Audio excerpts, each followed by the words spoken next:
బిస్మిల్లాహ్ వస్సలాతు వస్సలాము అలా రసూలిల్లా. విశ్వాస సోదరులారా, వరాల వసంతం రమదాను మాసమన్న ఈ కార్యక్రమంలోకి మీ అందరినీ ఇస్లామీయ పద్ధతిలో ఆహ్వానిస్తున్నాము.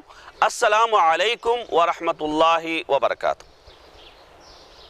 అల్లాహ్ సుబ్హానహు తఆలా ఖురాన్లో మానవాళిని పుట్టించిన ఉద్దేశాన్ని తెలియజేస్తూ ఓ ఉద్దేశాన్ని ఈ విధంగా పేర్కొన్నాడు, లితఆరఫు, పరస్పర పరిచయం కోసమని అల్లాహ్ సుబ్హానహు తఆలా ఈ ఆయత్లో పేర్కొనడం జరిగింది. మనిషి ఈ ఆధునికంలో చాలా బిజీ లైఫ్ గడుపుతున్నాడు. నిమగ్నత అతనికి ఎంతుందంటే ఒకరితో కలుసుకునేంత తీరిక అతనికి లభించడం లేదు. అయితే ఈ రొటీన్ని బ్రేక్ చేసి రమజాను మాసం అనేక సందర్భాల్లో విశ్వాసులు కలుసుకునే వేదికను ప్రసాదిస్తుంది. కనుక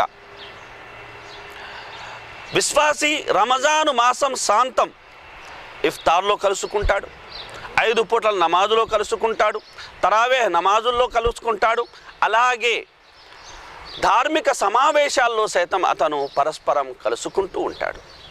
ఇలా అనేక సందర్భాల్లో అనేక సమయాల్లో కలుసుకోవడం వల్ల పరస్పర పరిచయాలు అనేవి దైవ భీతి ఆధారంగా అల్హమ్దులిల్లాహ్ ఏర్పడతాయి.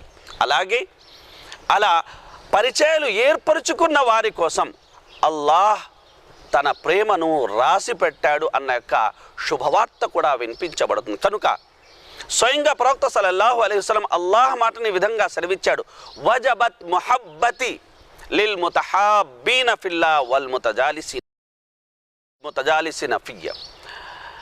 నా యొక్క ప్రేమ నేను వారికి రాసి పెట్టేశాను, ఎవరైతే కేవలం నన్ను ప్రసన్నుణ్ణి చెయ్యడానికి పరస్పరం ప్రేమించుకుంటారో, నన్ను ప్రసన్నుణ్ణి చేసే నిమిత్తం ఒక చోట సమావేశమవుతారో. కనుక రమజాను మాసం మనల్ని అనేక యొక్క సందర్భాల్లో సమైక్యపరుస్తుంది, పరస్పర మన పరిచయాన్ని పెంచే వారధిగా అది మారుతుంది. కనుక రమజాన్ యొక్క అవకాశాన్ని సద్వినియోగపరుచుకొని మన మధ్య ఉన్న యొక్క సత్సంబంధాలని మనం బలపరుచుకోవాల్సి ఉంది.